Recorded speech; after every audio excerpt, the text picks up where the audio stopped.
അജ്ഞാനതിമിരാന്ധസ്യ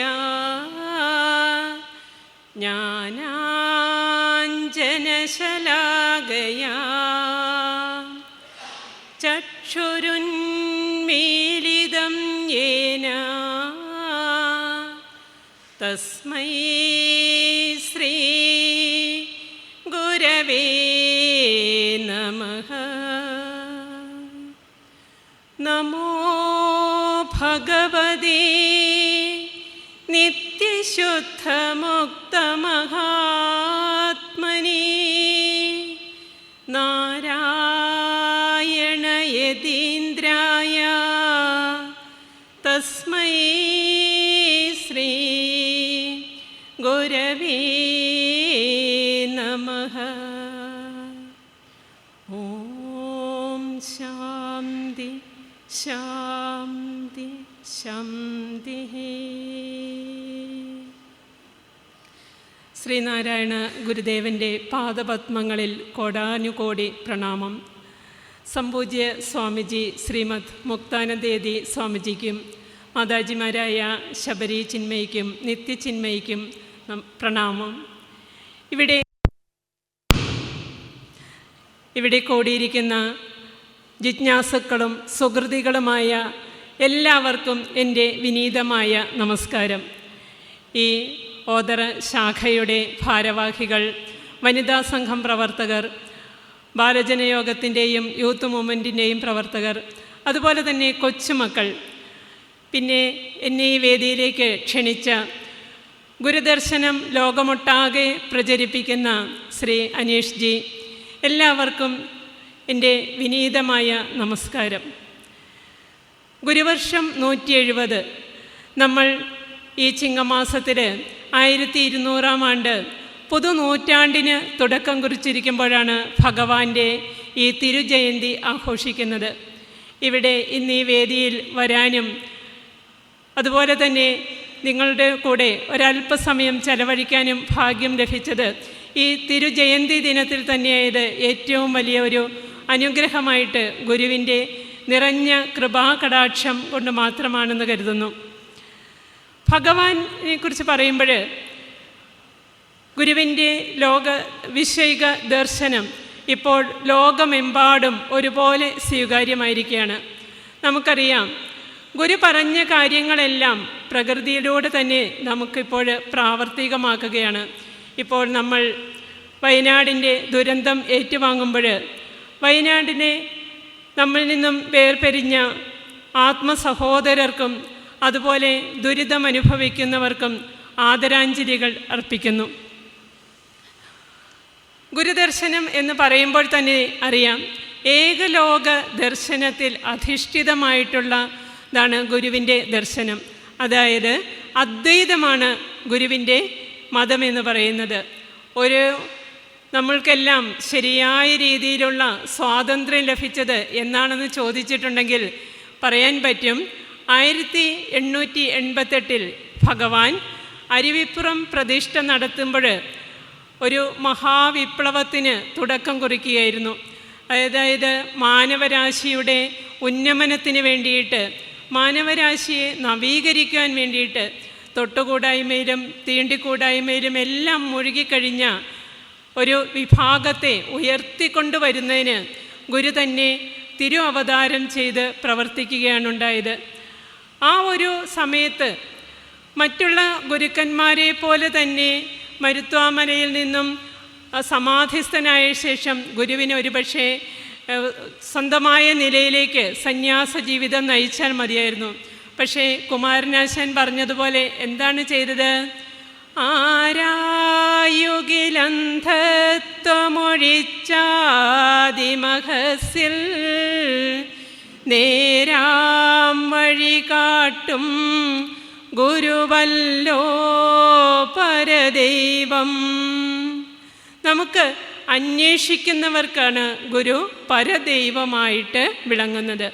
അങ്ങനെയുള്ള ആ ഗുരുവിന് പറയാനുള്ളതെല്ലാം ഗുരു പറഞ്ഞു തന്നിരിക്കുന്നത് ഗുരുവിൻ്റെ 63ഓളം വരുന്ന കൃതികളിലൂടെയാണ്.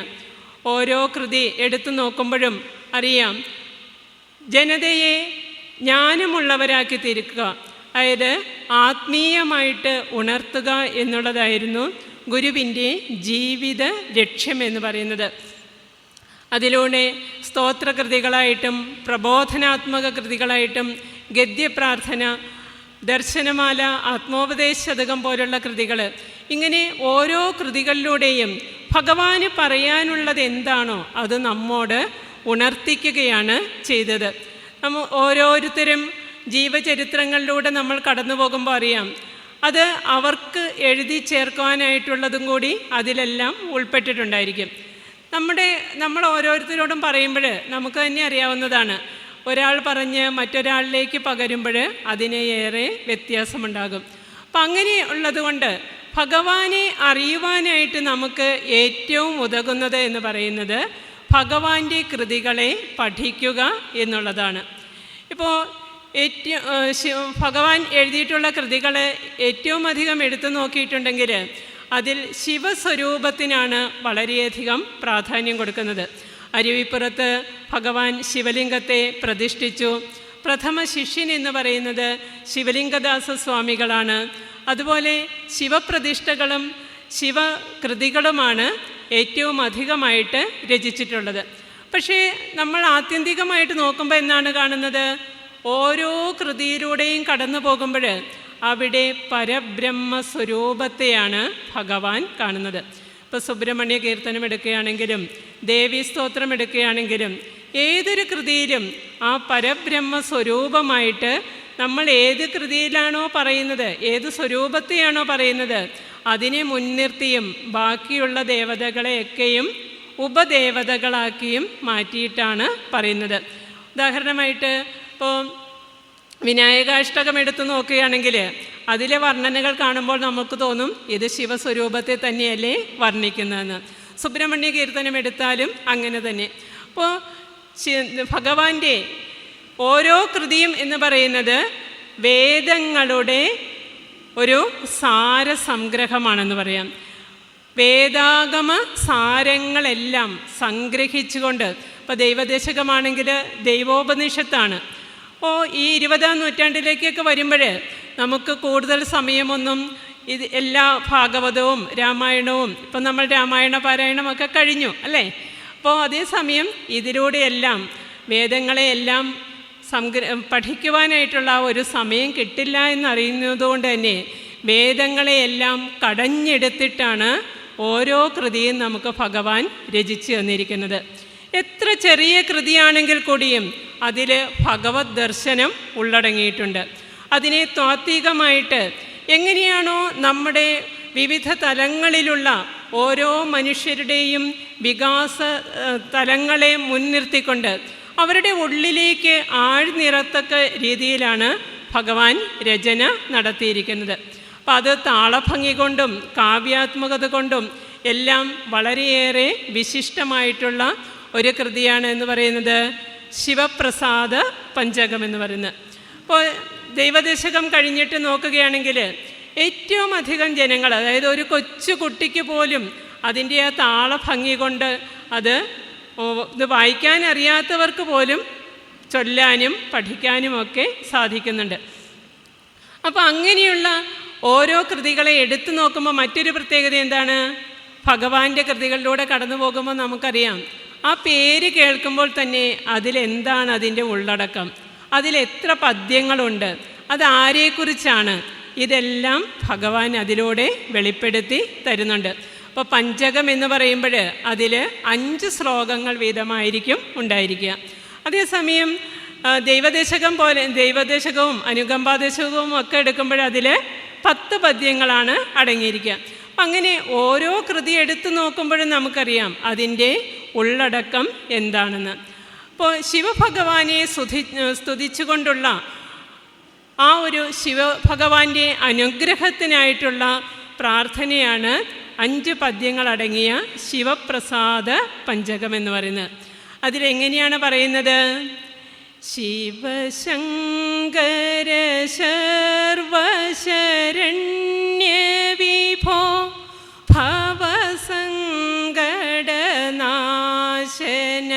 പാഹി ശിവ. കവി സന്തതി സന്തതവും തൊഴുമെൻ ഭവനാടകമാടും ആരും പൊരുളേ. ഇവിടെ ശിവഭഗവാനെ അരിയ പൊരുളായിട്ടാണ്, മഹാബോധമായിട്ട്, സത്യമായിട്ടാണ് പറയുന്നത്. അപ്പം അതിനു വേണ്ടിയിട്ട് നമ്മൾക്ക് ആദ്യമേ തന്നെ ശിവഭഗവാന്റെ നാമങ്ങളിലൂടെ, വിവിധങ്ങളായിട്ടുള്ള പര്യായ പദങ്ങളിലൂടെ കടന്നു പോകുന്നു. അപ്പം നമുക്ക് ഒരു കൊച്ചുകുട്ടിയെ സന്തോഷിപ്പിക്കാനായിട്ട് എത്രമാത്രം പിണങ്ങിയിരിക്കുന്ന സമയത്താണെങ്കിലും അവനെ മുത്തേ പൊന്നേ ഒന്ന് വാന്നൊക്കെ പറഞ്ഞിട്ടുണ്ട് എന്ത് ചെയ്യും? ആ കുട്ടി വേഗം തന്നെ നമ്മുടെ അടുത്തേക്ക് ഓടി വരും. അതുപോലെ തന്നെയാണ് ഇവിടെ ശിവഭഗവാന്റെ വിവിധ നാമരൂപങ്ങളിലൂടെ ഭഗവാനെ സ്തുതിക്കുന്നു. പ്രസാദം എന്ന് പറയുമ്പോൾ നമ്മുടെ മനസ്സിലേക്ക് ആദ്യം ഓടിയെത്തുക നമ്മൾ ആ ക്ഷേത്രങ്ങളിലേക്ക് വരുമ്പോൾ കിട്ടുന്ന ആ ഒരു പ്രസാദമായിരിക്കും, അല്ലേ? പക്ഷേ എന്താണ് പ്രസാദം എന്ന് പറഞ്ഞാൽ? അനുഗ്രഹം എന്നാണ് അർത്ഥം. അതായത് ഈശ്വരൻ്റെ അനുഗ്രഹമുണ്ടെങ്കിൽ മാത്രമേ നമുക്ക് ഉയർച്ചയിലേക്ക് എത്തുവാനായിട്ട് സാധിക്കുകയുള്ളൂ. ഭഗവാൻ നമുക്ക് തുണയായിട്ടുണ്ടെങ്കിൽ നമുക്ക് പിന്നെ ആരും തുണയായിട്ട് വേണ്ട. അപ്പം അതുകൊണ്ട് പറയാണ്, ആ ഈശ്വരൻ്റെ അനുഗ്രഹത്തിനായിട്ട്, ശിവഭഗവാന്റെ പ്രസാദത്തിനായിട്ടുള്ള പ്രാർത്ഥനയാണ് ശിവപ്രസാദ പഞ്ചകം എന്ന് പറയുന്നത്. അത് തോടകം എന്ന വൃത്തത്തിലാണ് എഴുതിയിട്ടുള്ളത്.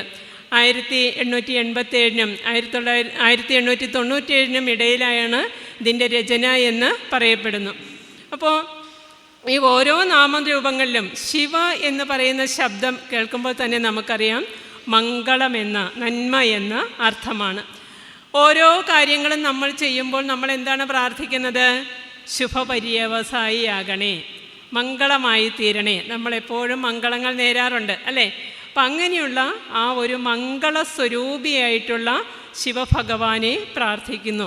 അപ്പം ശിവം എന്ന് പറഞ്ഞിട്ടുണ്ടെങ്കിൽ തന്നെ മംഗളസ്വരൂപി എന്നാണ് അർത്ഥമാക്കുന്നത്. പിന്നെ എന്താണ്? ശങ്കര. ശങ്കര എന്ന് പറഞ്ഞാൽ ശം കരോതീതി ശങ്കര.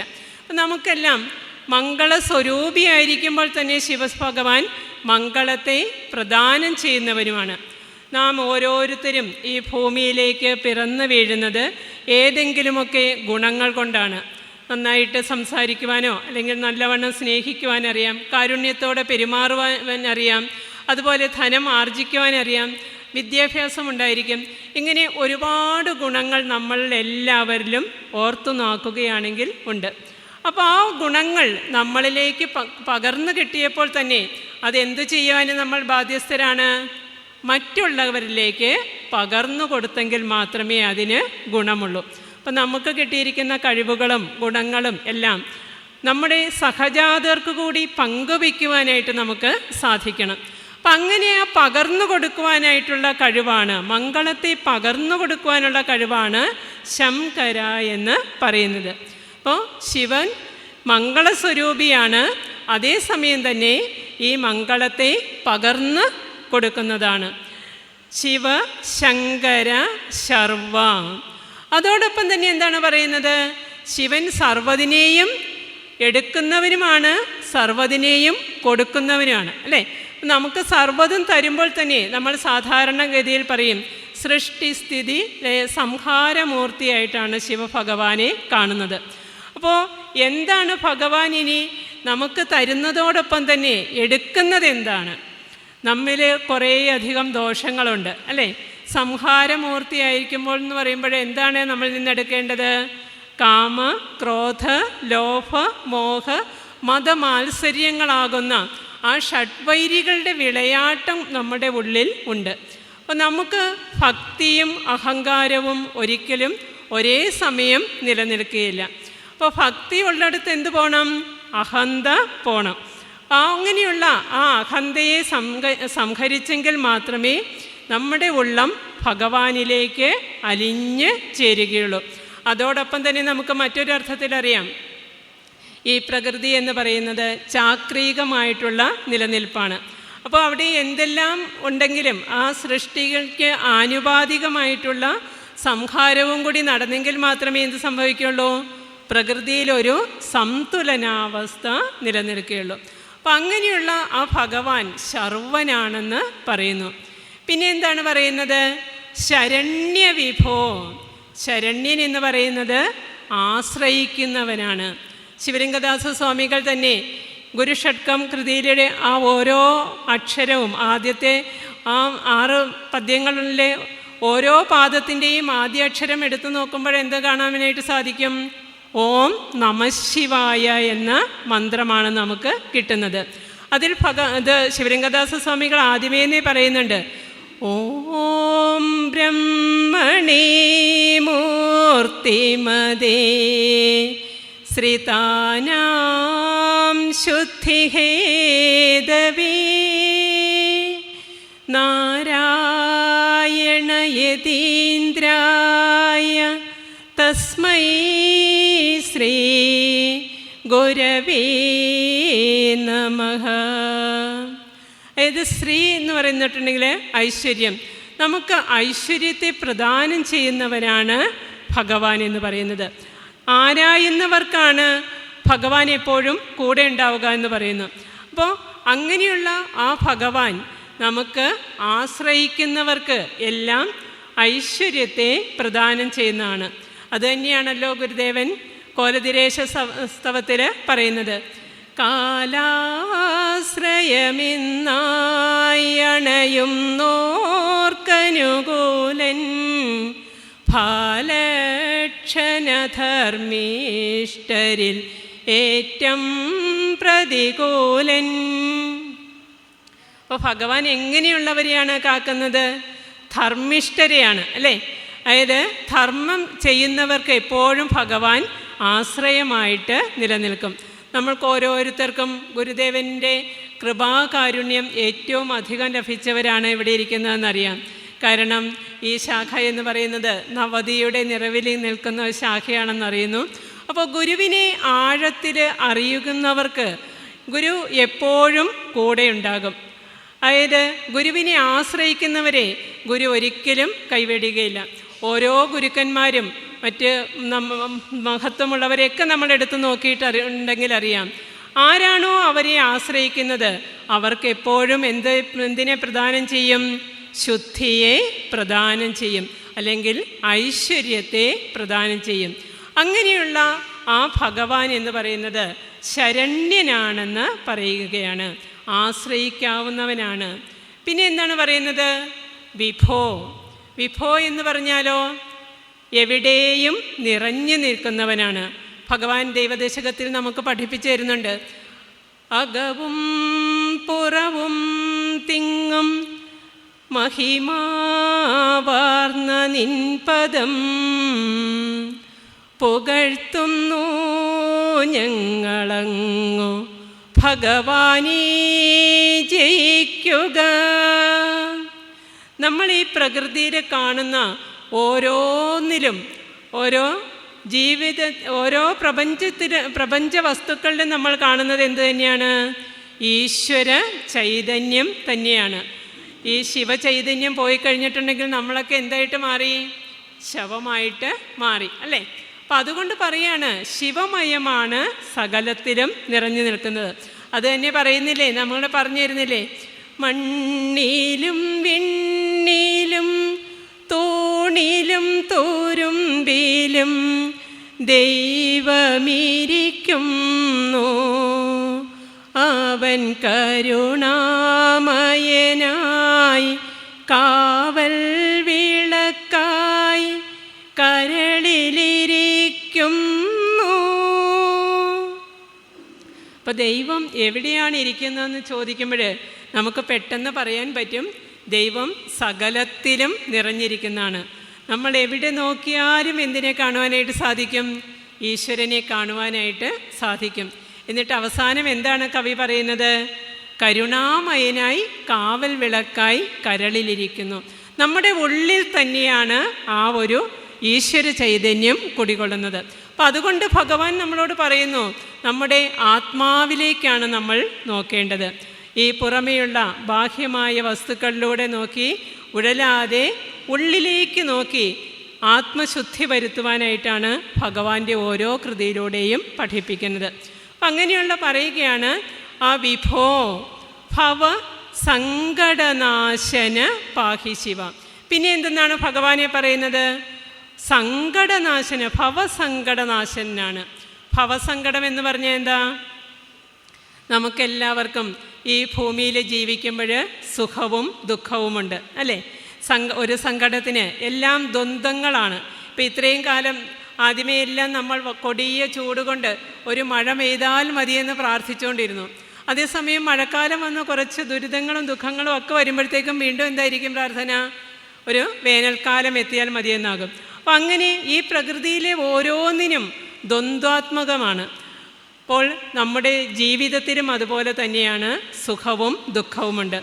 ഭവസങ്കടം എന്ന് പറയുന്നത് സംസാരമാകുന്ന ദുഃഖമാണ്. അപ്പോൾ ആ സംസാര ദുഃഖത്തിൽ നിന്നും നമ്മളെ കരകയറ്റണമേ എന്ന് പ്രാർത്ഥിക്കുകയാണ്. ഭവ സങ്കടനാശന പാഹി ശിവ. പാഹി എന്ന് പറഞ്ഞാൽ എന്താണ് അർത്ഥമാക്കുന്നത്? രക്ഷിച്ചാലും. നമ്മളെപ്പോഴാണ് രക്ഷിച്ചാലെന്ന് പറയുന്നത്?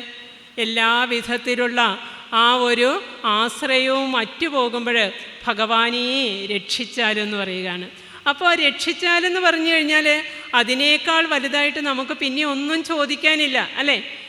രക്ഷിക്കണേ എന്ന് പറയുമ്പോൾ നമ്മൾ ഏറ്റവും ആ ഒരു ദുർഘട സന്ധിയിൽ എത്തുമ്പോഴാണ് രക്ഷിച്ചാലും എന്ന് പറയുന്നത്. അപ്പം അതുകൊണ്ട് ഭഗവാൻ ഇവിടെ പറയുകയാണ് പാഹി ശിവ, അല്ലയോ ശിവഭഗവാനെ രക്ഷിച്ചാലും. അപ്പോൾ ഓരോരോ നാമങ്ങൾ എണ്ണി എണ്ണി പറഞ്ഞിട്ട് നോക്കുക. ആദ്യം മംഗളസ്വരൂപിയാണെന്ന് പറഞ്ഞു, മംഗളത്തെ തരുന്നവനാണെന്ന് പറഞ്ഞു. പിന്നെ എന്താണ് പറയുന്നത്?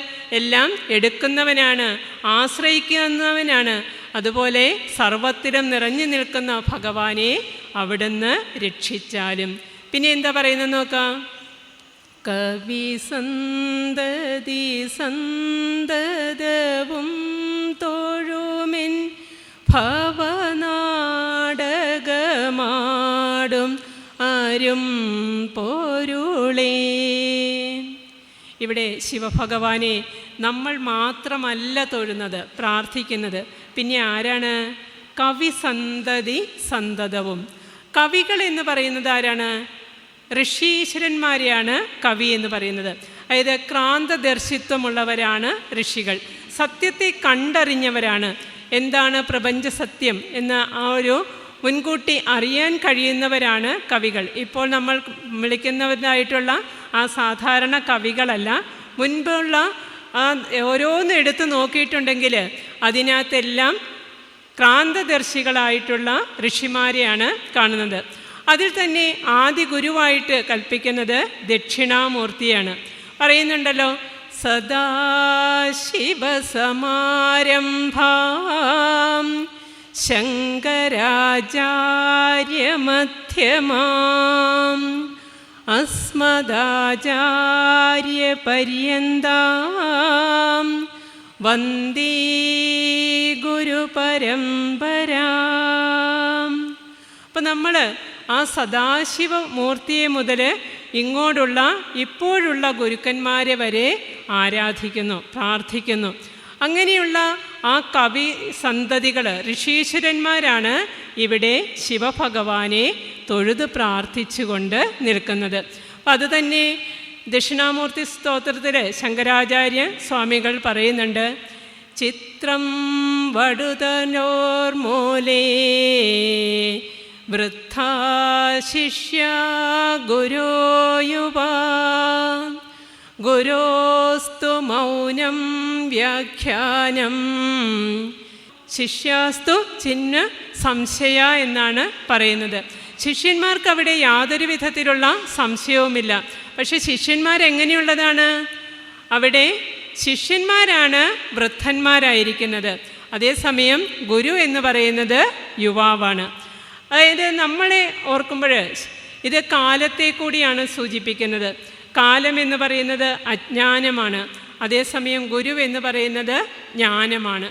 അപ്പോൾ കാലത്തിന് വശംവദരാകുമ്പോൾ നമ്മൾ അജ്ഞാനികളായതുകൊണ്ടാണ് കാലത്തിന് വശംവദരായിത്തീരുന്നത്. അങ്ങനെയുള്ള ആ ഒരു ശിഷ്യന്മാർക്ക് പ്രായാധിക്യം വരും. അതേസമയം ശിഷ്യന്മാർക്ക് ഗുരുവിനൊരിക്കലും ആ ജ്ഞാനിയായതുകൊണ്ട് തന്നെ ഗുരുവിനെ ഒരിക്കലും വാർദ്ധക്യം ബാധിക്കുന്നില്ല. അത് തന്നെയാണ് ശിവശതകത്തിൽ ഭഗവാൻ പറഞ്ഞു തരുന്നത്. സനക സനന്ദ സനൽ കുമാരർ മുൻപാം മുനിജനമോടുപദേശമോദി മുന്നം കനിവൊടു തെക്കുമുഖം തിരിഞ്ഞു കല്ലാൽ തണലിലിരുന്നൊരു മൂർത്തി കാത്തുകൊള്ളുക. ഇവിടെ ഈ ഒരു ശിഷ്യന്മാരായിട്ട് പറഞ്ഞിരിക്കുന്നത് ബ്രഹ്മാവിൻ്റെ മാനസപുത്രന്മാരായിട്ടുള്ള സനക സനന്ദ സനൽകുമാരന്മാരെ ആണ്. അപ്പം അതുകൊണ്ട് പറയാണ്, ഈ ഭഗവാനെ, ശിവഭഗവാനെ എല്ലായ്പ്പോഴും കവികളെല്ലാവരും സന്തതം എല്ലായ്പ്പോഴും തൊഴുതുകൊണ്ടിരിക്കുന്ന അരും പൊരുളാണ്, അരിയ സത്യമാണല്ലോ എന്ന് പറയുകയാണ്. ശിവപ്രസാദ പഞ്ചകത്തിൻ്റെ ഒരു പ്രത്യേകത എടുത്തു നോക്കുമ്പോൾ നമുക്ക് കാണാം, പൊരുൾ എന്ന് പറയുന്നത് ഓരോന്നും വളരെ അർത്ഥഭംഗിയോട് കൂടിയിട്ട്, പ്രാസഭംഗിയോട് കൂടിയിട്ടുള്ള കൃതിയാണ്. അപ്പം ഇവിടെ പറയുമ്പോൾ അരിയ പൊരുളാണെങ്കിൽ അടുത്ത വരികളിലൂടെ എന്താണ് ഭഗവാൻ പറയുന്നത്? പൊരുളിന്നു മുടമ്പൊടു മക്കളുയേർ തിരളെന്നുമിതൊക്കെ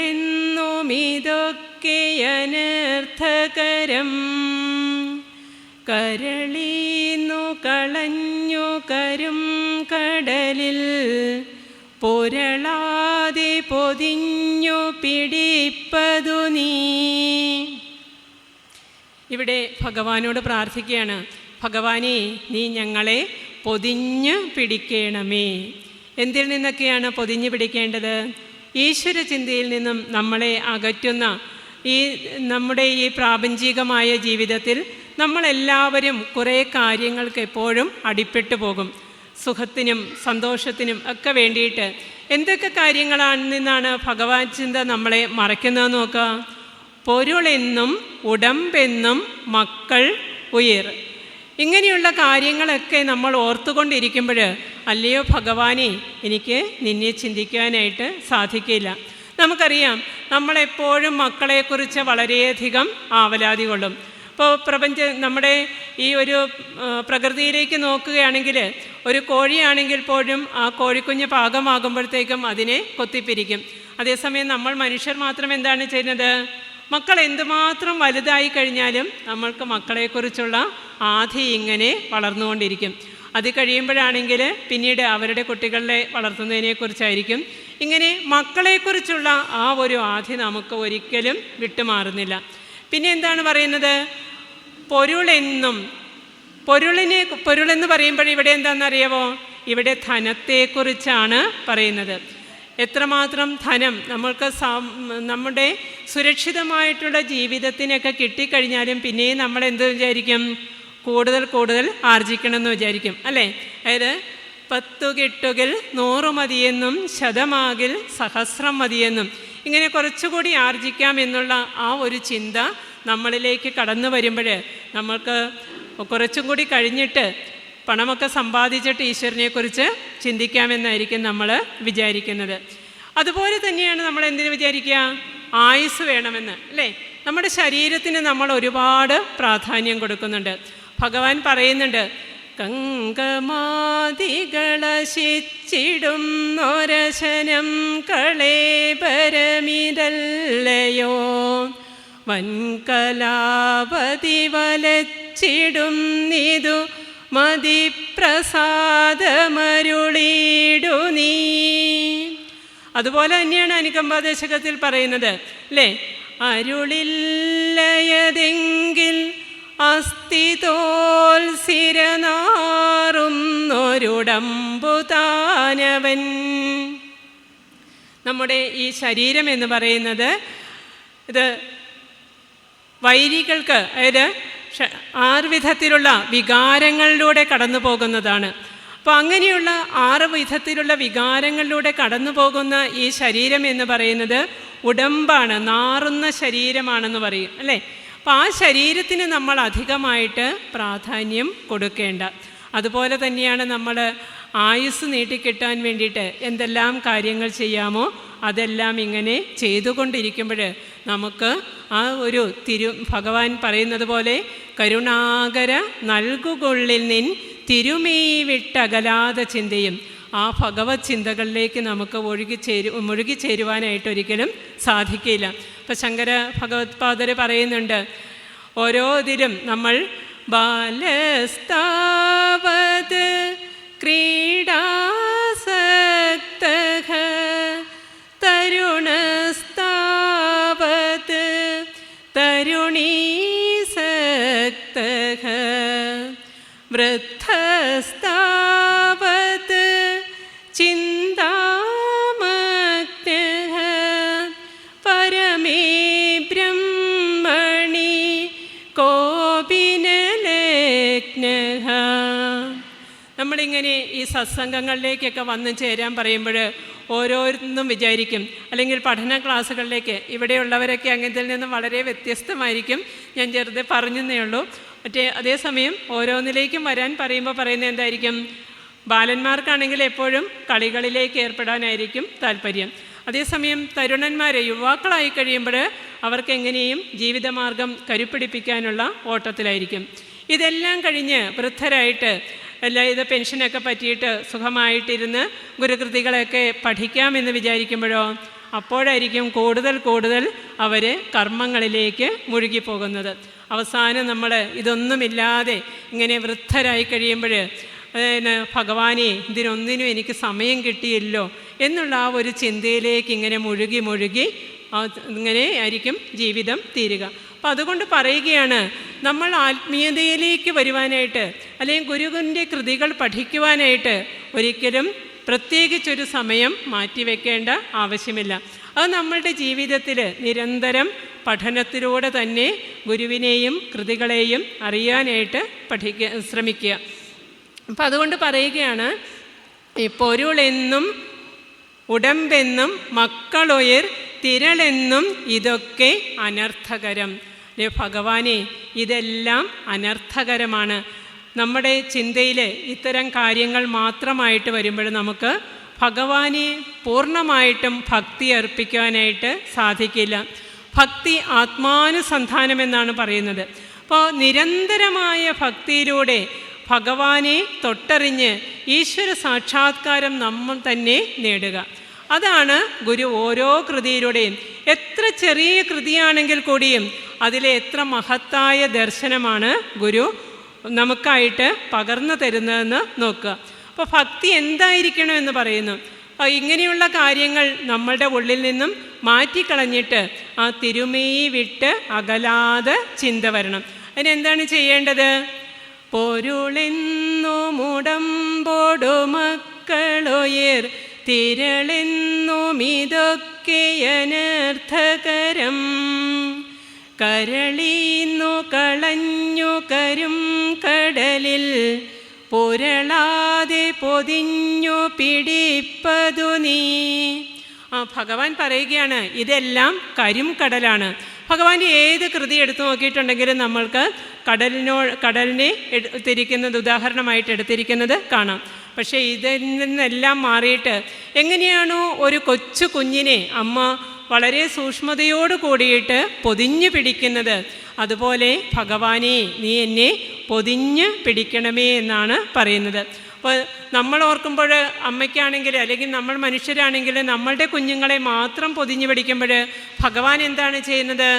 ഈ പ്രപഞ്ചത്തിലെ ഓരോന്നിനെയും, അതായത് അണു മുതൽ ആന വരെ അല്ലെങ്കിൽ എല്ലാറ്റിനെയും പൊതിഞ്ഞു പിടിച്ചിരിക്കുകയാണ് ചെയ്യുന്നത്. അപ്പോൾ നമുക്കൊരു ചെറിയ വിത്തെടുത്ത് നോക്കിയിട്ടുണ്ടെങ്കിൽ അതിനെ തന്നെ കാണാം എത്രമാത്രം സുരക്ഷിതമായിട്ട് ഏതെല്ലാം കവചങ്ങളിലൂടെ പോയിട്ടാണ് അതിൻ്റെ ഉള്ളിൽ. ഒരു ചെറിയൊരു മാങ്ങയോ അല്ലെങ്കിൽ നമ്മുടെ ഏറ്റവും ഉദാഹരണമായിട്ട് ഒരു ചക്കയോ അല്ലെങ്കിൽ തേങ്ങയോ ഒക്കെ എടുത്ത് നോക്കിയിട്ടുണ്ടെങ്കിൽ എന്ത് തന്നെ കാണാനായിട്ട് സാധിക്കും? ഏറ്റവും സുരക്ഷിതമായിട്ടാണ് ആ വരും തലമുറയെ വാർത്തെടുക്കാനുള്ള ആ ഒരു വിത്തിനെ ഭഗവാൻ പൊതിഞ്ഞ് പിടിച്ചിരിക്കുന്നത് എന്ന് കാണാം. അപ്പം അതുകൊണ്ടാണ് ഭഗവാൻ പറയുന്നത്, ഒരു പീഡ എറുമ്പിനും വരുത്തരുതെന്നുള്ള അനുകമ്പ വേണമെന്ന്. ഏറ്റവും ചെറുതായ ജീവികളെ പോലും നമ്മൾ പരിഗണിക്കാതെ വരുമെന്നുള്ള ഒരു ചിന്ത കൊണ്ടാണ് ഭഗവാൻ പറഞ്ഞു തന്നിരിക്കുന്ന ആ ഒരു മഹാമന്ത്രം എന്ന് പറയുന്നത്. അരുളുള്ളവനാണു ജീവി എന്നൊരു വിട്ടിടുക ഈ നവാക്ഷരീ. ആ ഭഗവത് ചിന്ത നമ്മുടെ ഉള്ളിൽ നിറയുമ്പോൾ നമ്മൾ ഓർക്കും, ഈ പ്രപഞ്ചത്തിലെ ഓരോ ജീവിയുടെയും അല്ലെങ്കിൽ ഓരോന്നിൻ്റെയും ഉള്ളിൽ അടങ്ങിയിരിക്കുന്ന ജീവചൈതന്യം ഒന്ന് തന്നെയാണ്. അപ്പം അങ്ങനെ വരുമ്പോൾ എന്താണ് നമുക്ക് ചെയ്യാൻ പറ്റുന്നത്? ഭഗവത് കാരുണ്യം അല്ലേ? ഭഗവാൻ കരുണാകരനാണ്, ദയാസിന്ധുവാണ്. അത് നമ്മൾ കൊച്ചു കുട്ടികളെ പഠിപ്പിക്കുമ്പോൾ തന്നെ നമുക്ക് എന്തുണ്ടാകും? അനുകമ്പ ഉള്ളവരായിട്ട്, അരുളുള്ളവരായിട്ട് അവരെ മാറ്റുവാനായിട്ട് സാധിക്കും. അതുകൊണ്ട് ഇപ്പോൾ നമ്മുടെ സമൂഹത്തിലേക്ക് നമ്മൾ നോക്കുകയാണെങ്കിൽ അറിയാം, നമ്മൾ ദിവസവും പത്രവാർത്തകളിലൂടെയൊക്കെ കേൾക്കുന്നത് ഒരിക്കലും നമ്മളുടെ കാതുകൾക്ക് ഹിതകരമായിട്ടുള്ള വാർത്തകളല്ല അല്ലേ? എപ്പോഴും ദുഃഖങ്ങളും ദുരിതങ്ങളും അതുപോലെ തന്നെ ലഹരിക്കും മറ്റുമെല്ലാം അടിമപ്പെട്ടുകൊണ്ട് പരസ്പരം സഹജാതരെ തന്നെ കൊല്ലുകയും അമ്മമാർ പോലും കുഞ്ഞുങ്ങളോട് കാണിക്കുന്ന ക്രൂരതയും എല്ലാം നമ്മൾ വായിക്കുന്ന ഈ കാലഘട്ടത്തിൽ ഭഗവാന്റെ ആ അനുകമ്പ എന്തുമാത്രമായിരുന്നു എന്ന് നമ്മൾ കണ്ട് അറിയേണ്ടതുണ്ട്. അപ്പം ഇനി ഭഗവാൻ പറയാണ്, പിടിപെട്ടു പുരണ്ടു മറിഞ്ഞു പിണ് കൊടിയിൽ കൊടി കൊണ്ടു ഗുണങ്ങളോടും കൊടി കൊണ്ടു കൊടിക്കുമരും കൊടിനീർ അടിതട്ടിയകത്തു നിറഞ്ഞിരിനീ. ഈ നമ്മളുടെയൊക്കെ ജീവിതം എന്ന് പറയുന്നത് ത്രിഗുണാത്മികയാണ്. അതായത് സത്വരജ തമോ ഗുണങ്ങളിലൂടെയാണ് കടന്നു പോകുന്നത് നാം ഓരോരുത്തരും. അപ്പോൾ നമ്മളുടെ ഓരോ സത്വഗുണം ആർജിച്ച് നിൽക്കുമ്പോൾ മാത്രമേ നമുക്ക് ഈശ്വരീയമായിട്ടുള്ള ചിന്ത കൂടുതലായിട്ട് വരികയുള്ളൂ. അല്ലാത്തപ്പോൾ നമ്മൾ എന്തായിരിക്കും ചെയ്യുന്നത്? പിടിപെട്ടു പുരണ്ടു മറിഞ്ഞു പിണക്കൊടിയിൽ കൊടി കൊണ്ട് ഗുണങ്ങളോട്. അതായത് നമ്മൾ നേരത്തെയൊക്കെ ആണെങ്കിൽ ധാരാളം കാണുമായിരുന്നു. സ്കൂളൊക്കെ അടയ്ക്കുന്ന സമയമാകുമ്പോഴത്തേക്കും കൊച്ചുകുട്ടികൾ പുറത്തേക്ക് ഇറങ്ങിയിട്ടുണ്ടെങ്കിൽ മണ്ണിൽ ഉരുണ്ട് മറിഞ്ഞ് കുഴഞ്ഞ് വരുന്നതായിട്ടുള്ള ഒരു രംഗമൊക്കെ നമ്മുടെയൊക്കെ ചെറുപ്പകാലത്ത് നമ്മുടെ ആ ഒരു മധ്യവേനലവധി കാലത്തൊക്കെ കാണാമായിരുന്നു. പക്ഷേ ഇപ്പോഴാണെങ്കിൽ കുട്ടികളധികവും വീടുകളിൽ നിന്നൊന്നും പുറത്തിറങ്ങാതെ മൊബൈലിനൊക്കെ നോക്കി ഇങ്ങനെ ഇരിക്കുന്ന ഒരു സമയത്ത് നമുക്ക് ആ കാഴ്ച കാണുവാനായിട്ട് സാധിക്കില്ല. അപ്പോൾ അതേസമയം തന്നെ ഭഗവാൻ പറയുകയാണ്, നമ്മൾ ഇങ്ങനെയുള്ള കുറേ അധികം ദോഷങ്ങൾക്കും നന്മയോടൊപ്പം തന്നെ നമ്മളിൽ ഒരുപാട് ദുഷ്ചിന്തകളും ദുർവാസനകളും എല്ലാമുണ്ട്. അപ്പം അതുകൊണ്ട് അതെല്ലാം പിടിപെട്ട് നമ്മൾ കടലിൽ അകപ്പെട്ട് കഴിയുകയാണ്. അതിനെ എങ്ങനെ മാറ്റണമെന്നാണ് ഭഗവാൻ പറഞ്ഞിരിക്കുന്നത്? അടിതട്ടി അകത്ത് നിറഞ്ഞിരിനീ. എന്തെങ്കിലും നമുക്ക് അരോചകമായിട്ടുള്ള, ഇപ്പോൾ കൊച്ചുകുട്ടികൾ തന്നെ നമ്മുടെ അടുത്തേക്ക് അവർക്ക് തിന്നാൻ കൊള്ളാത്ത ഏതെങ്കിലും ഒരു വസ്തുവായിട്ടാണ് വരുന്നതെങ്കിൽ നമ്മളപ്പോൾ എന്തു പറയും? അമ്മ അത് വേഗം മേടിച്ച് ചോടെ തട്ടിത്തെറിപ്പിച്ച് ദൂരെ കളയും അല്ലേ? അപ്പം അതുപോലെ തന്നെയാണ് നമ്മിലേക്ക് വരുന്നതായിട്ടുള്ള ദോഷങ്ങളെ, ആ ഒരു നമ്മുടെ ദുർവാസനകളെ എല്ലാം തട്ടിക്കളഞ്ഞിട്ട് നമ്മുടെ അകത്ത് നിറഞ്ഞിരിക്കണമെന്നാണ് ഭഗവാൻ ഇതിലൂടെ പറയുന്നത്. എന്താണ് പറയുന്നത്? ഗളമുണ്ടു കറുത്തതു നീകരളം കളമുണ്ടതു കൊണ്ടു കൃപാനിധിയേ കളമുണ്ടൊരു കൊണ്ടലൊടൊത്ത കടൽ കളമുണ്ടൊരു സീമനിനക്കുനഹി. ഭഗവാന്റെ മിക്കവാറും കൃതികൾ എടുത്തു നോക്കുമ്പോൾ നമുക്ക് അറിയാനായിട്ട് സാധിക്കും, നമ്മെ ബോധവാന്മാരാക്കുന്നതിന് വേണ്ടിയിട്ട് ഭഗവാൻ പുരാണ കഥകളെ ഉദാഹരണങ്ങളായിട്ട് എടുക്കാറുണ്ട്. ഇവിടെ ഭഗവാൻ എടുത്തിരിക്കുന്ന ഒരു ഉദാഹരണം എന്ന് പറയുന്നത് പറയാണ്, ഗളമുണ്ടു കറുത്തത് നീകരളം. അല്ലയോ ഭഗവാനെ, നിനക്ക് കറുത്ത കഴുത്താണുള്ളത്. ഭഗവാന് നീലകണ്ഠൻ എന്നാണ് മറ്റൊരു പേര് അല്ലേ? ശിവഭഗവാന്റെ പ്രത്യേകത എന്ന് പറയുന്നത് ഭഗവാനിലേക്ക് എന്തെല്ലാം വന്നു ചേരുന്നു അതെല്ലാം ഭഗവാൻ എന്തായിത്തീരുന്നു? ആഭരണങ്ങളായിട്ട് തീരുകയാണ് ചെയ്യുന്നത്. ചന്ദ്രക്കലയെ മുടിയിൽ ചൂടിയിരിക്കുന്നു, അതുപോലെ സർപ്പത്തെ അണിയുന്നവനാണ്, പുലിത്തോലാണ്, അത് ആനത്തോലാണ് ഉടുത്തിരിക്കുന്നത്. അപ്പം അങ്ങനെ എന്തെല്ലാം ഭഗവാനിലേക്ക് വരുന്നോ അതെല്ലാം ഭഗവാൻ എന്താണ് പറയുന്നത്? ഇതായിട്ട് ഭഗവാന്റെ ഒരു ആഭരണമായിട്ട് മാറുന്നു. ഇവിടെ ദേവാസുരന്മാർ തമ്മിൽ അമൃത് നേടുന്നതിനായിട്ട് പാലാഴി മഥനം നടക്കുന്ന സമയമുണ്ടായി. അപ്പോൾ മന്ധര പർവ്വതത്തെ കടകോലാക്കി വാസുകി എന്ന സർപ്പത്തെയാണ് കയറാക്കി ഉപയോഗിക്കുന്നത്. അപ്പോൾ ആദ്യമാദ്യം പാലാഴി കടഞ്ഞപ്പോൾ ആദ്യമാദ്യം ഉയർന്നു വന്ന നല്ല നല്ല വസ്തുക്കളെല്ലാം മറ്റുള്ളവരൊക്കെ സ്വന്തമാക്കി. അവസാനം എന്ത് സംഭവിച്ചു? ആ മന്ധരപർവ്വതത്തെ കടഞ്ഞ് വാസുകി എന്ന സർപ്പം ക്ഷീണിച്ചു. അപ്പോൾ അത് തൻ്റെ വായിൽ നിന്നും കാളകൂടമെന്ന ആ ഒരു മഹാവിഷത്തെ പുറത്തേക്ക് നിർഗമിക്കാൻ തുടങ്ങി. അപ്പോൾ ശിവഭഗവാന് മനസ്സിലായി, ലോകപിതാവാണ്, അല്ലെങ്കിൽ ഈ പ്രപഞ്ചത്തിൻ്റെ തന്നെ പരമപിതാവാണ് ശിവഭഗവാൻ എന്ന് പറയുന്നത്. ഈ കാളകൂട വിഷം പുറത്തേക്ക് വമിച്ചിട്ടുണ്ടെങ്കിൽ എന്തായിത്തീരും? ഈ പ്രപഞ്ചം തന്നെ കത്തി ചാമ്പലായിത്തീരും. അപ്പോൾ ഭഗവാൻ എന്താണ് ചെയ്യുന്നത്? ആ ഒരു വിഷം പുറത്തേക്ക് വരാതിരിക്കുവാനായിട്ട് അതിനെ പാനം ചെയ്യുന്നു. പക്ഷേ അർദ്ധനാരീശ്വരനാണ് ശിവൻ. പാർവതീദേവി എപ്പോഴും കൂടെയുണ്ട്, അല്ലേ? തൻ്റെ പ്രാണവല്ലഭൻ ഈ വിഷം അകത്ത് ചെന്നിട്ടുണ്ടെങ്കിൽ ഇല്ലാതായി പോകുമല്ലോ എന്ന ഭീതിയോടുകൂടി പാർവതീദേവി എന്ത് ചെയ്യുന്നു? ശിവഭഗവാന്റെ കഴുത്തിൽ അമർത്തി പിടിക്കുകയാണ് ചെയ്യുന്നത്. അതേസമയം പുറത്തേക്ക് വമിച്ചിട്ടുണ്ടെങ്കിൽ പ്രപഞ്ചം തന്നെ ഇല്ലാതാകുമല്ലോ എന്ന് വിചാരിച്ച് വിഷ്ണു ഭഗവാൻ എന്ത് ചെയ്തു? ശിവഭഗവാന്റെ വായ പൊത്തിപ്പിടിച്ചു. അപ്പോൾ പിന്നെ ആ വിഷവും അങ്ങോട്ടും ഇങ്ങോട്ടും ഇറങ്ങാതെ ആ കഴുത്തിൽ തന്നെ നിന്നിട്ട് അത് ശിവഭഗവാന് ആഭരണമായിട്ട് മാറുന്നു. അപ്പോൾ പാർവതീദേവി അങ്ങനെ ആ ഒരു ഉറക്കളച്ചിരുന്ന് ശിവഭഗവാന് വേണ്ടിയിട്ട് പ്രാർത്ഥിക്കുന്ന ആ രാത്രിയാണ് നമ്മളെല്ലാവരും എന്ത് ചെയ്യുന്നത്? ശിവരാത്രിയായിട്ട് ആഘോഷിക്കുന്നത്. ഒരു ചെറിയ ഈ ശിവഭഗവാൻ എന്ന് പറയുന്നത് പ്രപഞ്ചത്തെ തന്നെ രക്ഷിക്കുകയാണ് ചെയ്യുന്നത് ഇവിടെ. അപ്പം അത് തന്നെയല്ലേ നമ്മുടെ ഗുരുദേവന് നമുക്ക് ചെയ്തു തന്നിരിക്കുന്നത്. കരുണാവാനായിട്ടുള്ള ഗുരു എന്താണ് ചെയ്തത്? ഗുരു സമൂഹ മധ്യത്തിലേക്ക് ഇറങ്ങിയിട്ട് അവശന്മാരും ആർത്തന്മാരുമായി കിടക്കുന്ന ഈ ഒരു സമൂഹത്തെ, നമ്മുടെ മാനവരാശിയെ തന്നെ ഉദ്ധരിക്കുവാനായിട്ട് ഗുരു അരുവിപ്പുറം പ്രതിഷ്ഠ നടത്തുമ്പോൾ അവിടെ എന്താണ് എഴുതി വയ്ക്കുന്നത്? ജാതിഭേദം മതദ്വേഷം ഏതുമില്ലാതെ സർവരും സോദരത്തേന വാഴുന്ന മാതൃകാസ്ഥാനമാമിത്. ഭഗവാൻ അവിടെ തന്നെ വളരെ നേരത്തെ തന്നെ എഴുതി വയ്ക്കുകയാണ്. ഭഗവാൻ എങ്ങനെയാണ് ആ ഒരു പ്രതിഷ്ഠ നടത്തിയിട്ട് ഇപ്പോൾ 136 വർഷങ്ങൾ കഴിഞ്ഞു. അവിടെ അഷ്ടബന്ധമൊന്നും കൂടാതെ ആ ഒരു പ്രതിഷ്ഠിച്ച ആ ഒരു ശിലാവിഗ്രഹം ഇപ്പോഴും ഇളകാതെ നിൽക്കുമ്പോൾ അത് ശിവഭഗവാന്റെ കാരുണ്യം പോലെ തന്നെ മാനവരാശിക്ക് ചെയ്ത നമ്മുടെ ഈ സമൂഹത്തെ ഉദ്ധരിക്കുവാൻ വേണ്ടിയിട്ട്, നമ്മളെ അറിവുള്ളവരാക്കി തീർക്കുവാൻ വേണ്ടിയിട്ട് ചെയ്തതായിട്ടുള്ള കാരുണ്യം തന്നെയാണെന്ന് നമുക്ക് കാണാൻ സാധിക്കും. അതുപോലെ തന്നെയാണ് ഗുരുവിൻ്റെ ഓരോ പ്രവൃത്തികളും എടുത്തു നോക്കുമ്പോൾ ആശ്രയിക്കുന്നവർക്കെല്ലാം ആലംബമായിരുന്നു ഗുരു എന്ന് പറയുന്നത്. നമ്മളെ വിദ്യ കൊണ്ട് പ്രബുദ്ധരാകാനും സംഘടന കൊണ്ട് ശക്തരാകുവാനും എല്ലാം ഉദ്ബോധിപ്പിച്ച ആ ഒരു ഗുരുവിൻ്റെ കാരുണ്യം കൊണ്ട് മാത്രമാണ് ഗുരുവിൻ്റെ ഈ തിരുജയന്തി നാളിൽ നമ്മളിങ്ങനെ ഇവിടെ ഒന്നിച്ച് ചേർന്നിരിക്കുന്നത്.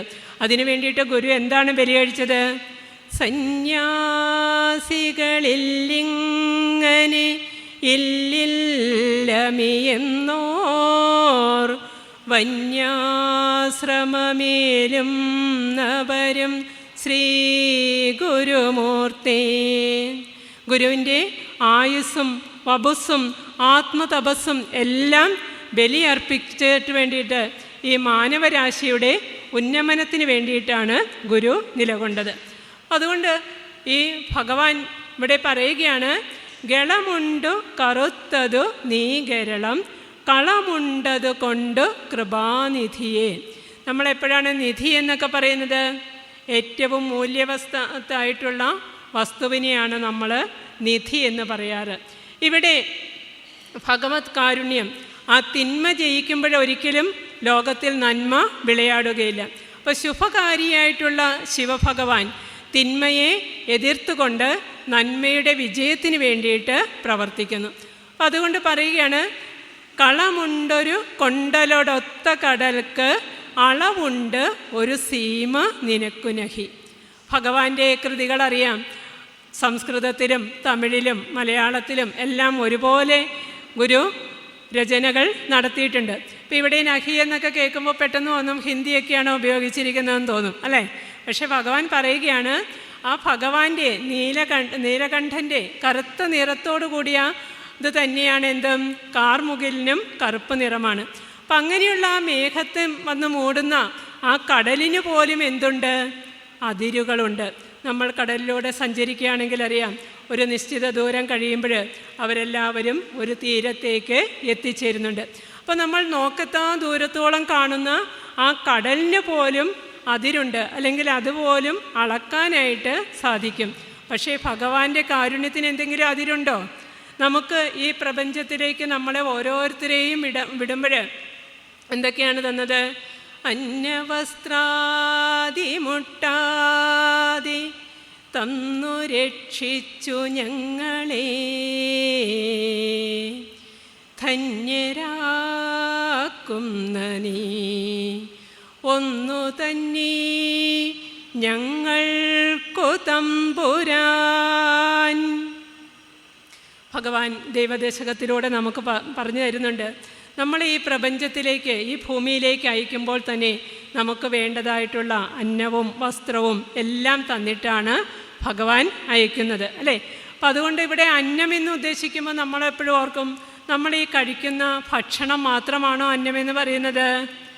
അതല്ല. പിന്നെ എന്തൊക്കെ അന്നമാണ്? ഭഗവാനെ നമ്മൾ പ്രാർത്ഥിക്കുമ്പോൾ എങ്ങനെ പ്രാർത്ഥിക്കണമെന്നാണ് ഇത് ആത്മോപദേശ ശതകത്തിലൂടെ പറയുന്നുണ്ട്. ഒളി മുതലാം പഴമഞ്ചുമുണ്ടു നാറും നളികയിലേറി നയേന മാറിയാടും കിളികളെ അഞ്ചു മരിഞ്ഞു കീഴ്മറിക്കും വെളിപുരുവേന്തിയകം വിളങ്ങിടേണം. അതായത് നമ്മൾ കഴിക്കുന്ന അന്നം ഭക്ഷണം മാത്രമല്ല, പിന്നെയോ പഞ്ചേന്ദ്രിയങ്ങളിലൂടെ നമ്മൾ കണ്ണിലൂടെ നല്ല വസ്തുക്കളെ കാണുമ്പോൾ നമ്മളുടെ കണ്ണ് അങ്ങോട്ട് തിരിയും. അതുപോലെ കാതിനിമ്പമുള്ള പാട്ടുകളും മറ്റും കേൾക്കുമ്പോൾ അതും ഒരു വിഷയസുഖമാണ്. സ്പർശനത്തിലൂടെ കിട്ടുന്നതും വിഷയങ്ങളാണ്. അപ്പം അങ്ങനെ നമ്മൾക്ക് ഈ 5 ജ്ഞാനേന്ദ്രിയങ്ങളിലൂടെയും പഞ്ചേന്ദ്രിയങ്ങളിലൂടെയും നമുക്ക് കിട്ടുന്നതായിട്ടുള്ള ആ വിഷയസുഖങ്ങളെല്ലാം എന്തായിട്ട് നമ്മൾ ഭുജിച്ചുകൊണ്ടിരിക്കുകയാണ്? അന്നമായിട്ട് ഭുജിച്ചുകൊണ്ടിരിക്കുകയാണ്. അപ്പോൾ ഇതിൽ നിന്നെല്ലാം ഒരു വിടുതൽ കിട്ടിയെങ്കിൽ മാത്രമേ നമുക്ക് എന്ത് ചെയ്യാനായിട്ട് സാധിക്കുകയുള്ളൂ? നമ്മുടെ അകം ശുദ്ധമാക്കിയിട്ട് ഭഗവത് ചിന്ത നിറയ്ക്കുവാനായിട്ട് സാധിക്കുകയുള്ളൂ. അതുകൊണ്ട് ഭഗവാനോട് പറയുകയാണ്, നിൻ്റെ കാരുണ്യത്തിന് ഭഗവാനെ നീയാണല്ലോ ഇതെല്ലാം തന്നിരിക്കുന്നത്. അങ്ങനെയുള്ള ആ കടലിന് പോലും അതിരുള്ളപ്പോൾ നിൻ്റെ കാരുണ്യത്തിന് യാതൊരു അതിരുമില്ല, നിന്റെ കാരുണ്യത്തിന് യാതൊരു വിധത്തിലുള്ള അളവുമില്ല എന്ന് പറയുകയാണ്. എന്നിട്ട് പറയുകയാണ്, കനിവെന്നിലിരുത്തിയനങ്കരസ് കനി തട്ടിയെറിഞ്ഞു കരം കഴുകി തനിമുക്തി പഴുത്തു ചൊരിഞ്ഞൊഴുകും കനകക്കൊടിയേ കഴലേകുക നീ. ഇവിടെ ഭഗവാൻ പറയുകയാണ്, എന്താണ് ഭഗവാനോട് നമ്മൾ പറയുന്നത്? അല്ലയോ ഭഗവാനെ, എൻ്റെ കയ്യിലൊരു പഴമുണ്ട്. അത് എന്ത് പഴമാണ്? അനങ്കൻ്റെ പഴമാണ്. വിഷയസുഖങ്ങളാകുന്ന കനിയാണ് എൻ്റെ കയ്യിൽ ഇരിക്കുന്നത്. എന്നിട്ട് എന്ത് ചെയ്യണം? അത് തട്ടിയെറിഞ്ഞിട്ട് എനിക്ക് എന്താണ് തരേണ്ടത്? ആ ഒരു കനകക്കൊടിയാണ് ഇത്, ആ മുക്തിയാകുന്ന പഴത്തെയാണ് എനിക്ക് തരേണ്ടതെന്ന് പറയുന്നു. ഇവിടെയും ഭഗവാൻ ഒരു കഥയിലൂടെയാണ് നമുക്കത് പറഞ്ഞു തരുന്നത്. അനങ്കൻ എന്ന് പറഞ്ഞാൽ ആരാണ്? അനങ്കൻ എന്ന് പറഞ്ഞാൽ കാമദേവനാണ്. കാമദേവന് എങ്ങനെയാണ് അംഗങ്ങൾ ഇല്ലാതായത്? അതായത് സതീദേവിയുടെ ദക്ഷയാഗത്തിൽ വെച്ച് സതീദേവി ആത്മാഹൂതി ചെയ്ത ശേഷം ശിവഭഗവാൻ കൈലാസത്തിലേക്ക് തപസ്സിനായിട്ട് പോകുന്നു. അപ്പോൾ ആ ഒരു ഭഗവാൻ ഇങ്ങനെ സ്ഥായിയായിട്ടുള്ള തപസ്സിൽ മുഴുകിയിരിക്കുകയാണ്. അപ്പോൾ പ്രപഞ്ചത്തിൽ സൃഷ്ടിയും സ്ഥിതി സംഹാരങ്ങളെല്ലാം നടന്നെങ്കിൽ മാത്രമേ ആ പ്രപഞ്ചതാളം നിലനിൽക്കുകയുള്ളൂ. അപ്പോൾ ദേവന്മാരെല്ലാവരും കൂടി വിചാരിക്കുകയാണ് ഭഗവാന്റെ തപസ്സിന് ഇളക്കം വരണം. സതീദേവിയാണെങ്കിൽ ഹിമവാന്റെ പുത്രിയായിട്ട് പാർവതീദേവിയായി പിറന്ന് ശിവഭഗവാനെ മാത്രം ധ്യാനിച്ച് തപസ്സിൽ മുഴുകിയിരിക്കുന്നു.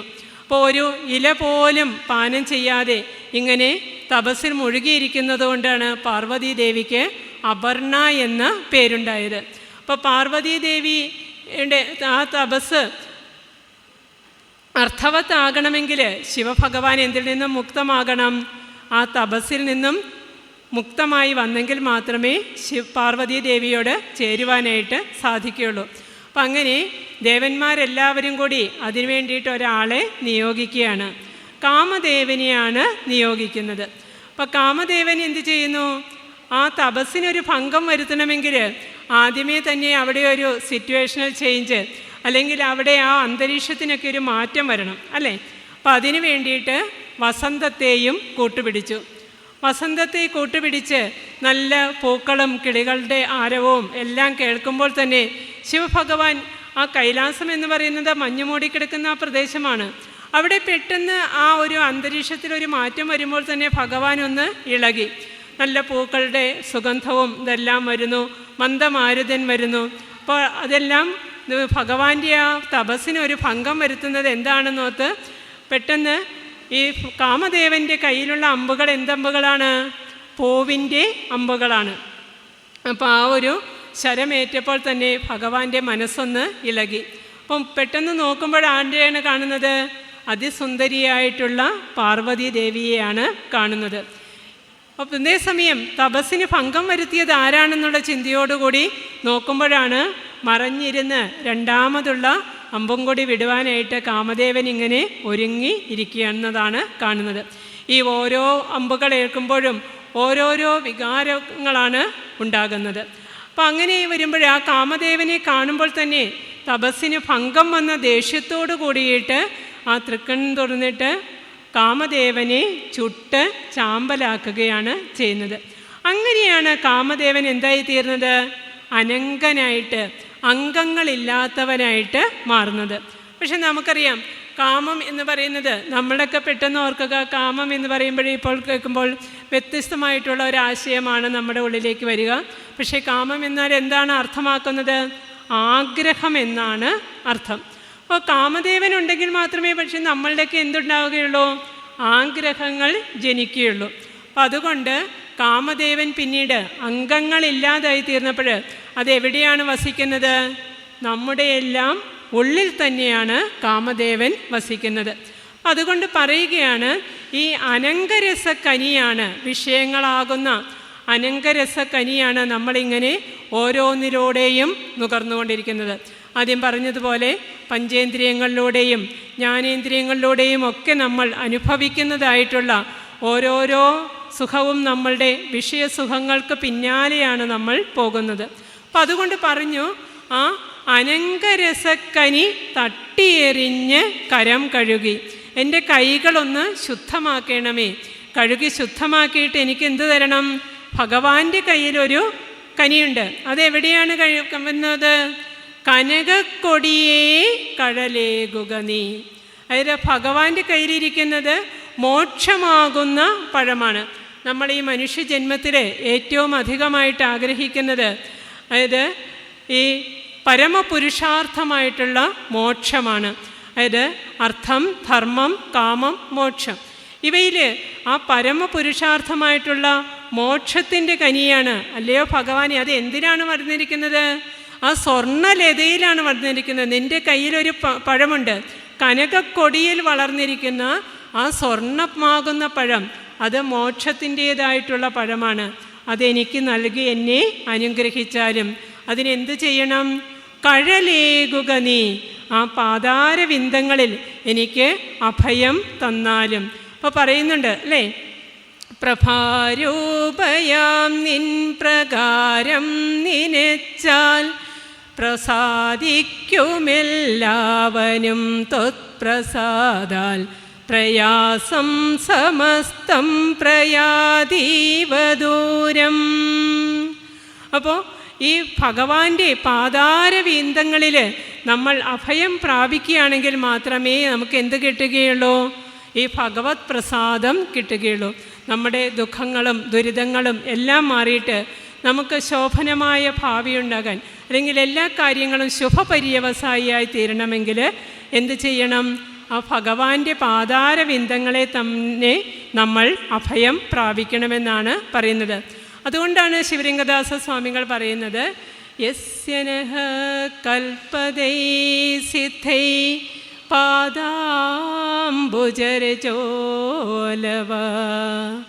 നാരായണ യതീന്ദ്രായ തസ്മൈ ശ്രീ ഗുരവേ നമഃ.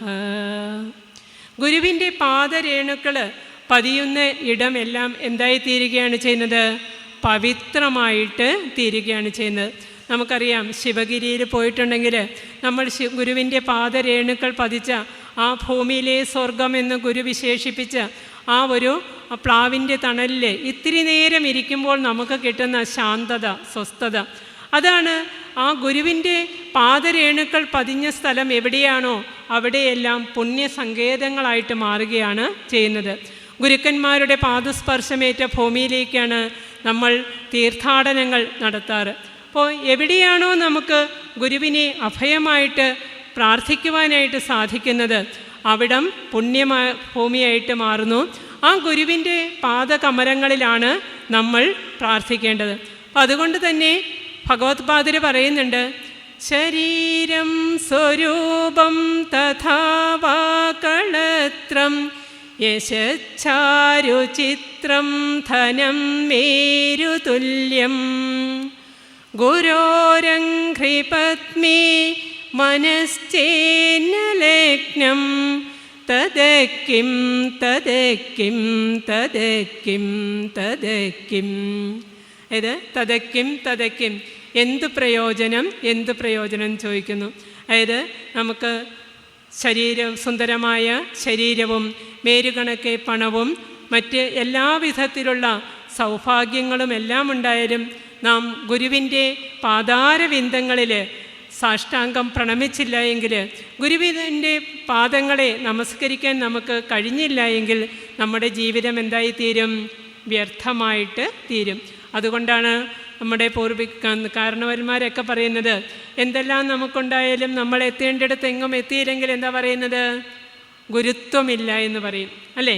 അപ്പോൾ ആ ഒരു ഗുരുവിൻ്റെ കാരുണ്യമാണ് നമ്മളിലേക്കെല്ലാം അമൃതായിട്ട് ഒഴുകിത്തീരുന്നത്. ഗുരു എന്തിനു വേണ്ടിയിട്ടാണോ പ്രവർത്തിച്ചത് ആ ഒരു പ്രവർത്തനങ്ങൾ പ്രാവർത്തികമാക്കുവാനായിട്ട് നമുക്ക് സാധിക്കുന്നത് ഗുരുവിൻ്റെ കൃതികൾ പഠിക്കുക.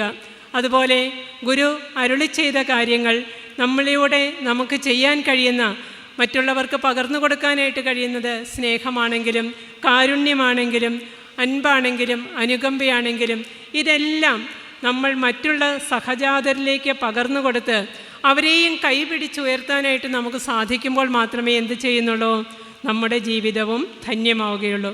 അപ്പം എന്തെല്ലാം നാം നേടിയാലും അതെല്ലാം ഭഗവാന്റെ കൃപ കൊണ്ട് മാത്രമാണെന്ന് മനസ്സിലാക്കിക്കൊണ്ട് ഈശ്വരാർപ്പിതം നേച്ഛയാകൃതം, ഭഗവാന് സമർപ്പണ ബുദ്ധിയോട് കൂടിയിട്ട് നമ്മൾ പ്രവർത്തിക്കുമ്പോൾ അതിൽ നമുക്ക് എപ്പോഴും നേട്ടം മാത്രമേ കൈവരികയുള്ളൂ. ഇവിടെ ഗുരുവിൻ്റെ അനുഗ്രഹത്തിന് പാത്രീഭൂതരായിട്ട് ഇവിടെ നമ്മുടെ ഗുരുദർശനത്തെ ലോകം മുഴുവൻ എത്തിക്കുന്ന അനീഷ് ആണെങ്കിലും അവർക്കെല്ലാം ഉണ്ടായിട്ടുള്ള നമ്മുടെ ഓരോരുത്തരുടെയും ജീവിതത്തിലൂടെ നമ്മൾ കടന്നു പോകുമ്പോൾ നമുക്കറിയാൻ പറ്റും ഗുരുവിൻ്റെ കാരുണ്യം എങ്ങനെയാണ് നമ്മളെ ആ കൈവിടാതെ നമ്മളെ കാത്ത് രക്ഷിക്കുന്നതെന്ന്. നമ്മൾ എത്ര വലിയ ആപത്തുകളിലേക്ക് പോയിട്ടുണ്ടെങ്കിലും അതിങ്ങനെ കണ്ണിൽ കൊള്ളേണ്ടത് പുരികത്ത് കൊണ്ട് എന്നതുപോലെ അതെല്ലാം മാറ്റിത്തരുന്നത് ഗുരുകാരുണ്യം ഒന്ന് മാത്രമാണ്. നമുക്ക് ഓരോരുത്തർക്കും അറിയാം, നമ്മളുടെ ജന്മം എന്ന് പറയുന്നത് അനേക ജന്മസംപ്രാപ്ത കർമ്മേന്ധനവിദാഹിനി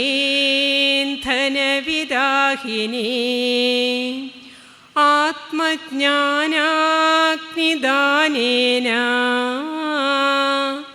തസ്മൈ ശ്രീ ഗുരവേ ഗുരവേ നമഃ. നമ്മളെല്ലാവരും അനേകങ്ങളായിട്ടുള്ള ജന്മത്തിലൂടെ കടന്നു വന്ന് നമ്മുടെ പൂർവങ്ങളായിട്ടുള്ള കർമ്മഫലമായിട്ടാണ് നമ്മുടെ ഈ ജന്മം നമ്മൾ അനുഭവിക്കുന്നത്.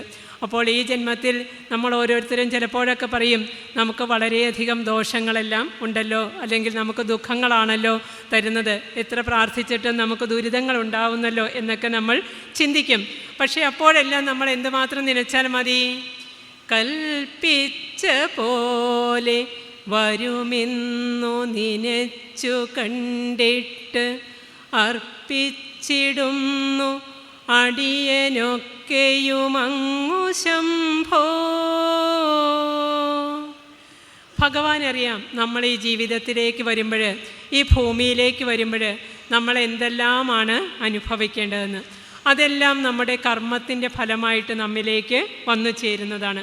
അപ്പോൾ ആ ഒരു കൽപ്പിച്ച പോലെയാണ് ഇതെല്ലാം സംഭവിക്കുന്നതെന്ന് തീരുമാനിച്ചുകൊണ്ട്, അല്ലെങ്കിൽ അങ്ങനെ വിചാരിച്ചുകൊണ്ട് നമ്മൾ ജീവിതം മുന്നോട്ട് നയിക്കുമ്പോൾ, ഗുരുവിൽ സമർപ്പിതമായിട്ട് ജീവിക്കുമ്പോൾ നമുക്ക് വന്നു ചേർന്നതെല്ലാം ഗുരു തന്നെ നീക്കി തന്നുകൊള്ളും. കാരണം എത്ര വലിയ പ്രതിസന്ധികളിലേക്ക് നമ്മൾ പോയാലും അതെല്ലാം ഗുരുവിലെ അർപ്പിക്കുമ്പോൾ വളരെ നിസ്സാരങ്ങളായിട്ട് മാറിപ്പോകുന്നത് നമുക്ക് കാണാൻ കഴിയും.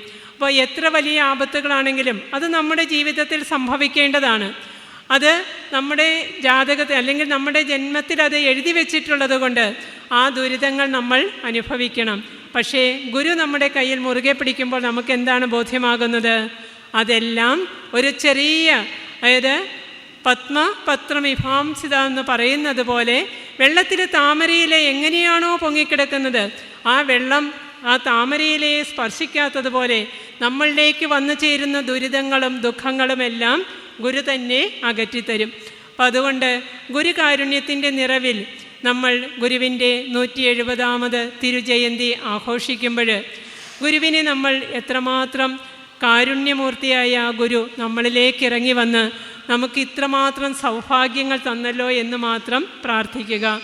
അതുകൊണ്ട് തന്നെ ഗുരുവിൻ്റെ നിറഞ്ഞ കൃപാകടാക്ഷം ഉള്ള ഈ ഒരു ഓതറ ശാഖയിലേക്ക് കടന്നു വരുവാനും നിങ്ങളെ ഏവരെയും കാണുവാനും, അപ്പം ഇവിടെ വരാനുള്ളത് അത് ഗുരുവിൻ്റെ നിയോഗമാണ്. ആ ഒരു നിയോഗത്തിന് എന്നെ വിളിച്ച അനീഷ്ജിക്കും ഗുരുവിൻ്റെ ഇവിടെ കൂടിയിരുന്ന് എൻ്റെ ഈ എളിയ വാക്കുകൾ ശ്രവിച്ച എല്ലാവർക്കും ഗുരുവിൻ്റെ നിറഞ്ഞ കൃപാകടാക്ഷമുണ്ടാകട്ടെ എന്ന് ഒരിക്കൽ കൂടി പ്രാർത്ഥിച്ചുകൊണ്ട് എൻ്റെ എളിയ വാക്കുകൾ ഗുരുവിൻ്റെ പാദപത്മങ്ങളിൽ പൂജാമലരുകളായി അർപ്പിക്കുന്നു. ഓം പൂർണ്ണമദ പൂർണ്ണമിദം പൂർണ്ണാത് പൂർണ്ണമുദച്യതേ പൂർണ്ണസ്യ പൂർണ്ണമാദായ പൂർണ്ണമേവാവശിഷ്യതേ. ഓം ശാന്തി ശാന്തി ശാന്തി. ഓം തസ്സത് ശ്രീനാരായണ ഗുരു അർപ്പണമസ്തു. ഗുരുധർമ്മം ജയിക്കട്ടെ. നന്ദി, നമസ്തേ.